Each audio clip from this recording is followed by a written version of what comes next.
tracking your activity. And I mean, we have some services for with Watson that integrate with IoT devices, so we can start helping there by creating that collection of data points coming from various devices. What else? I mentioned the importance of nutrients for certain medical conditions. That's something also I would like to see more developed in the future. Right now, the understanding is still very limited. It would be, I mean, I'm expecting that it's going to get much better in the coming years, and also much more personalized. Today, there are nutritionists, but very few people visit nutritionists. So if we had, I mean, there are startups that start like offering a service of a nutrition, of a personalized nutrition analysis based on samples that you provide. So I hope that's going to help also creating a more personalized diet. And if I can follow up on the question with you, I mean, data has been a tech issue so far. Mm-hmm. And of course, data are going to be instrumental for the food industry. But is it the tech companies that's going to solve this, or going to bypass the food companies? Or is other companies actually can move into this space and utilize data? Are other companies going to move into the space and utilize data? Well, I mean, I think if that's what you mean, the data can be used by more than just the food companies. I mean, if you take IBM is not a food company, but they can certainly, you know, not only work with the food companies, but also use the data that they collect from their users in that domain to apply it to other industries. And you mentioned one thing in your presentation before. It was like on a side note about this health test you're doing. Mm-hmm. And I think it's one of the most amazing things that you actually have done so far. And just sketch this out a little bit. You started a year ago doing health tests, and health tests is an issue in the health industry, because if your insurance company comes to you and asks you a lot of questions about your personal life, you get like very defensive. So they used to be, they have a very high drop off after a couple of questions. Actually, they're very scared of having more than 15 questions towards a customer. And it was after that they have a huge drop off. And also, a lot of people don't answer those 59. And you made a health test, just putting out a health test in your app a year ago with 45 questions. It was doomed to fail, but actually now we have over 3 million answered questionnaires. And how did you do that? And what was the enabler? Why did people do this? I think we were equally as shocked. I mean, there were a lot of debates when we were creating this. Like you said, people get really bored. They don't want to answer it. But I think, like, if you're just sitting on the train, you open Lifezone, we have a colorful interface, it's playful, it's fun. And like going through these 40 questions isn't actually that hard. So we ask a lot about your food habits and a little bit about your physical activity. And so I think that because also people opt into it, and people that come to us are generally a bit interested in health in some way, but we were definitely surprised. Do you think trust is an important issue? I think definitely, and that's why we haven't talked to insurance companies in that way, or we're not selling the data in that way, because it's so deeply personal, and we're like very adamant about that. We want our users to trust us and know that we are trying to help you genuinely. And on a follow-up, how do you gather all this data from the people and monetize it, since it's all businesses actually, and still keep the trust? Well, I feel like some people in the audience, when they're like, oh, kimchi was trending in LA, you're thinking like, okay, there are some patterns that we can talk about. So I think it's beneficial for people to understand, like, when we know that kimchi and fermented foods are trending in LA, or we can talk about, in South America, they're actually eating way more vegetables now or something. So there's ways to use the data for people like outside of our users, definitely. And Robert, just a comment on that, but because like we're talking so much about kind of big data and kind of how to gather as much data as possible. Like myself, like doing a startup in the early phase, we don't have a lot of money, so we need to be really focused on what data do you really need? What information do we need to do what we want to do for the customer? And I think that the questionnaire example is a great example because it really needs to feel that it's valuable for the user or for the customer. And I think like in order to kind of gather more information, you need to find kind of partner up with different companies and find kind of specific solutions or specific services that are useful for the consumer and which and then they're kind of willing to give you the information. So it's not only about kind of having big data about what you're doing, but actually finding ways to get the user to tell more about themselves, which is kind of in a way old school. But if you don't know what the customer really wants to achieve, you only know what they are doing. It's kind of a mismatch. And if we can achieve this, Florian, do you have a? No. If we can achieve this with all this data, maybe meaningful, who is going to roll it? You're a challenger in this space, really. And I believe in you. I think you can do great things. Who is going to win? Who's going to fail and be hurt big time by big data, meaningful big data?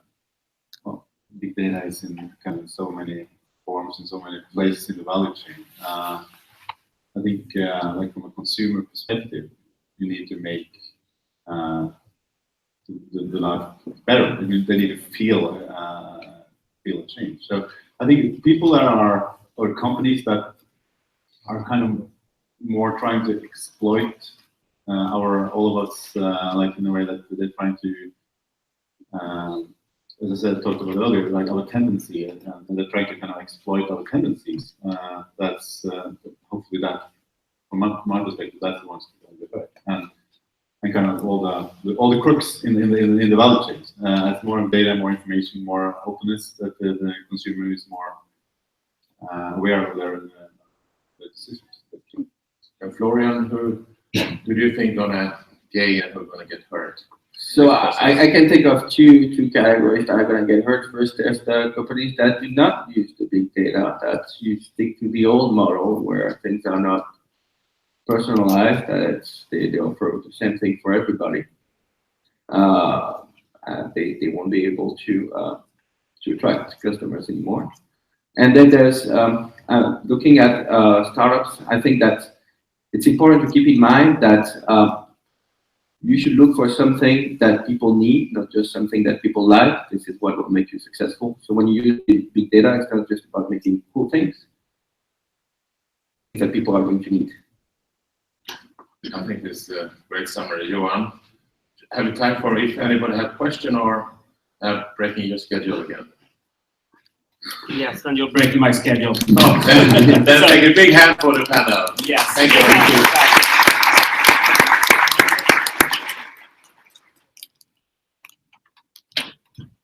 So, thank you very much, Håkan, and the panel. It was amazing. I mean, like, data is everything in the world of food, and nothing will look the same. We're now facing another tech thing. I don't know. By the way, how many of you here work with food? Yeah, a lot of you work with food. How many of you work with tech? About half. Okay. So, how many of you feel very comfortable with the discussions around blockchain? That was a clear minority. I think there will be a clear majority after Oliver has done his speech here. Oliver, the stage is yours. Great, okay. Well, actually, it was sunny today in Stockholm, so no one would show up. So it's actually came. Usually when it's bad weather, we get bigger crowds. So yeah, I'm going to talk about blockchain today. But, I actually named my speech "The Cost of Trust." I think I should have changed that now. Listening to everyone, I should have actually said "The Cost of Bad Data." So I'm going to jump straight in there because I think the supply chain is very, very damaged at the moment. Anyone remember this story? Tesco does. They lost 300 million.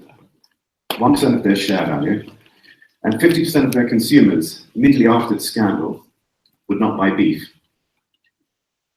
How many companies could survive that today? Not many. 75% actually blamed the supplier here, so the farmers. Farmers went out of business because of this. 83% blamed the brand. But actually, it was none of their faults. It was the people in between, and it's always the people in between, the intermediaries. Now I'm going to go straight on to another scandal here. In 2001, the world's basically largest chocolate suppliers signed the Hagen-Engel Protocol. 16 years later, we still have child slave labor in chocolate. Every chocolate bar you eat is probably being touched by child slave labor. That's unacceptable. Now, this is my favorite story. So basically, one of America's richest men found out that he'd been buying wine. And it was fake. And the only reason he could find out that the wine was fake, he had to pay a lot of money to find out that the glue that had been used on the wine label for an 1858 bottle of wine actually didn't exist until the 1970s. But this is my favorite story. This is why I got into blockchain. So, without further ado, go on to one of my favorite characters here. Anyone know this guy? Yeah. Yeah, Rudy Caravan. He's a very successful entrepreneur.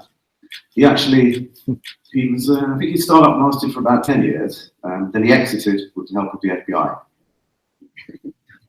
But he had a couple of good years. In 2006, he made $25 million off wine. Pretty much all that was fake. Now, you know, and he only got caught through actually probably greed and stupidity because the guy was very clever. He had a very good palate. And the reason he got caught was because Laurent Ponsot, the guys whose wine he was mainly copying, didn't start making wine until 1982. Rudy started putting labels on the bottle for 1945 and 1971. So yeah, he got a bit greedy there. But another way he got away with his con here was people don't like to be embarrassed. And basically, when somebody fools you, when somebody scams you, you stay quiet. Actually, in fact, many large corporations today, banks, food sector, they'd rather keep it quiet if something bad goes wrong, because it just looks bad for brand image. And I'm going to leave you with a shocking figure here. One expert put 80% of all Burgundy before 1980, it's 80% being fake. So think about that when you're getting your bill tonight for, I don't know, 5,000 or 6,000 kroner a bottle. So what do? We looked at mainly with blockchain before. Why didn't we go into finance in the beginning? Well, 85% of all companies said, oh, we're going to use blockchain finance. And I thought, no, there's lower hanging fruit, to give the pun. There's 40 billion worth of food fraud at the moment in the world. And the food industry spends about 31 billion last year on advertising. Now, unfortunately, when it comes to research and development, you're third lowest from the bottom. Now, that's crazy, because if you think about food, yeah, all of our financial sort of way of thinking comes from farming. Yield, trades, goods. This is all about farming. Trade finance is all about farming, about things we value, things we love. And food is a really important part of our culture. So what I'm trying to say now today is that we can fix some of these problems. And blockchain isn't the total solution, but it is key to all of the solutions, I believe. Now, I'll put a technical picture up there just to kind of get you all thinking a bit. But anyone in the room here who knows about blockchain at the moment will know that blockchain has become a word that's describing many different technologies. But there's three real sort of key uses for a blockchain. And this is auditing. So into an organizational audit, an audit of a supply chain, for example, the chain of custody of a supply chain. So actually going from farm to fork. And that's the power. And also, once we have these things, then we can start building what's called lightweight financial systems of the future.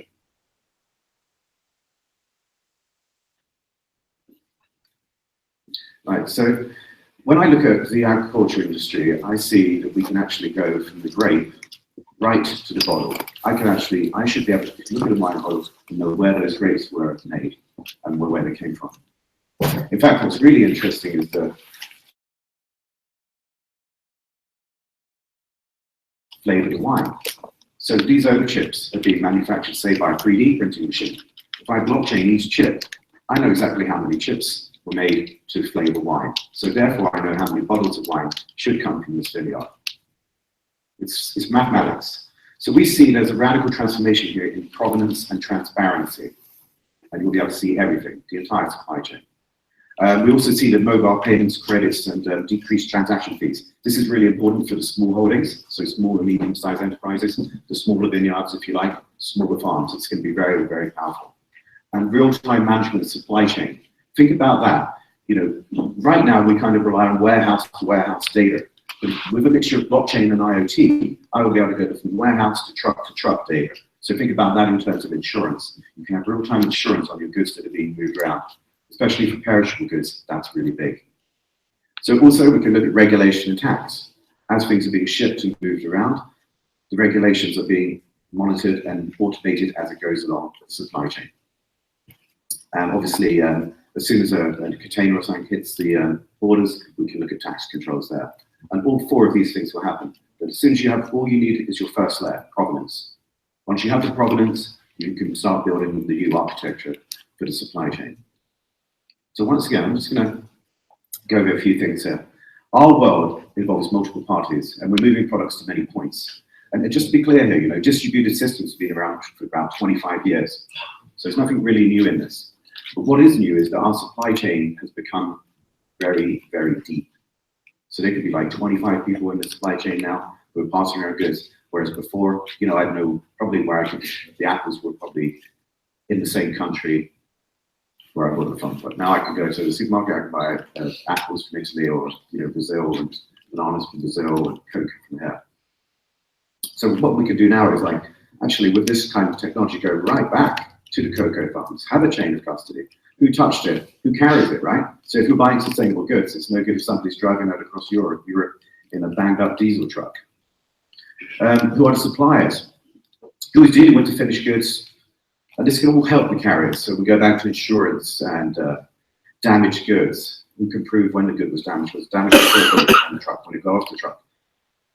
So insurance, once again, there, fees for labour damage. Proof they were on time rather than they were late, or relying on the recipient's word for it. So what we're looking at here is end-to-end transparency with the potential for a huge change in the whole industry. And in fact, think about this. How do you engage with your customers at the moment? You rely on some data, but this data is gold. So Gartner in 2012 said the new gold is data. I believe data backed by blockchain is the really, really good gold. So 24 karat, if you like. And I realized I've only got a few minutes. So at Chainvine, we believe in sustainable, transparent technology. And what have we done? So we work with commodities. We've broken down metals, we've tracked and traced fair trade coffee. In terms of the chocolate problem, we're actually working with a new client. And this is to make all labor contracts transparent. And this is based in India. And this is purely for the reason that there's so much opaqueness there in the system that we need to protect the workers' rights. And we need to stop the manipulation of poverty there. And I believe the same application can be used to stop the problems that we see in cocoa farming as well. So I believe that what blockchain gives us all in the future is a very, very powerful way of being transparent.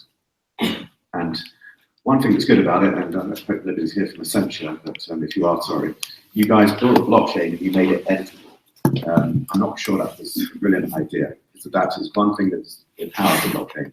You cannot delete what happened before.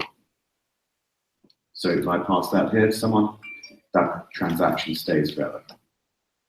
There's no going back and deleting that data. And that's the power in the supply chain. So I can pass it here, here, here, and here. And I have complete control and custody of that good. And yeah, that's my 10.